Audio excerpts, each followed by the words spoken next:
Hey everybody, I'm coming to you from the Bet Knesset, from the synagogue, at the Harrods Hotel in the Dead Sea.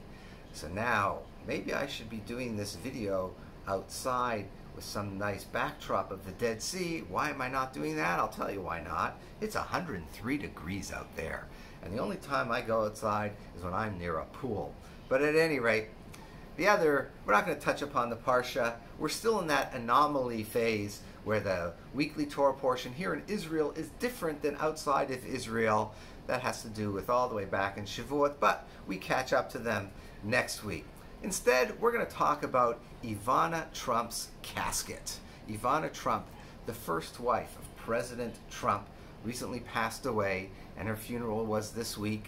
And I know before, by the way, you mentioned President Trump and people get like,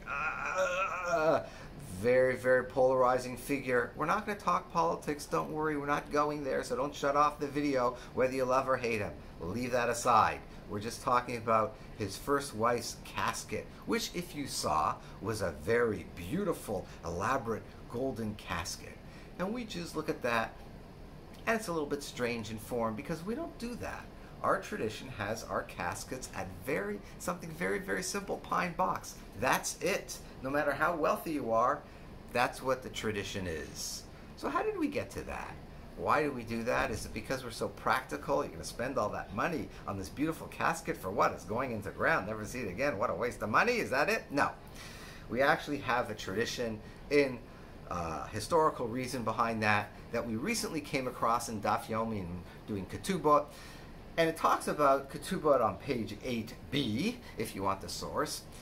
It says that at the house of a mourner, they would drink certain cups of wine, glasses of wine, in recognition of different things. And one of them, for instance, was for the Chevra Kadisha, for the people who took care of the needs of the deceased in a town, in a city like we have today.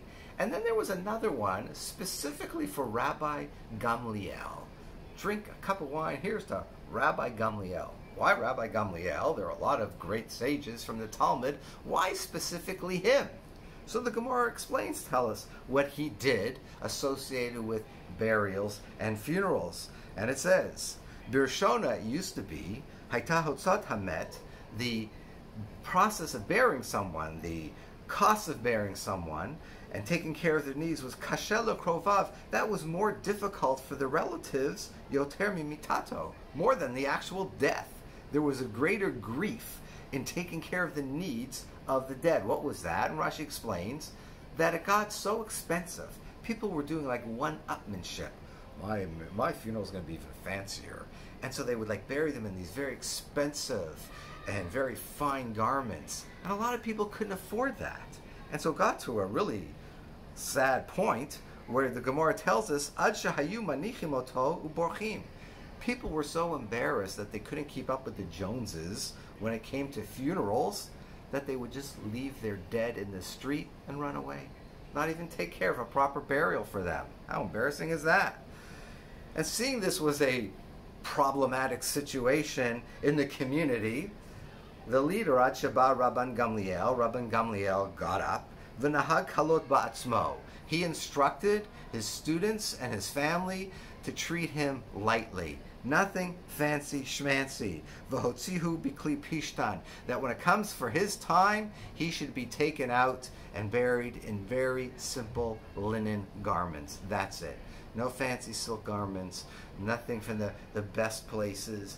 Don't spend all this money on a beautiful suit and an elaborate funeral. None of that. Keep it simple. Keep it cheap. No one should be embarrassed, no one should feel bad, and they should be able to focus properly on mourning their dead and not worry about keeping up with the Joneses about how they're burying their dead. That's why we have simple funerals today. Very important lesson. We could probably use a Rabban Gamliel today when it comes to bar mitzvahs, weddings, because let's face it, some of these are really, really over the top. And so, how do they make everyone else feel, especially when you're in a tight-knit community? Wow, the Greenbergs did a wedding or a bar mitzvah like that, and my kid's got a bar mitzvah coming up. Like, I gotta like keep up with them. And so, we could use a Rabban Gamliel. But until then, we have an important lesson that we all need to take from this. And that is, if God gives us a bracha, and we've spoken about this, about ayin hara, about evil eye. If God gives you some bracha, enjoy the bracha. Fine. Utilize, enjoy it. But at the same time, you have to be sensitive and have an awareness of how are you being perceived. How does it make the people around you feel?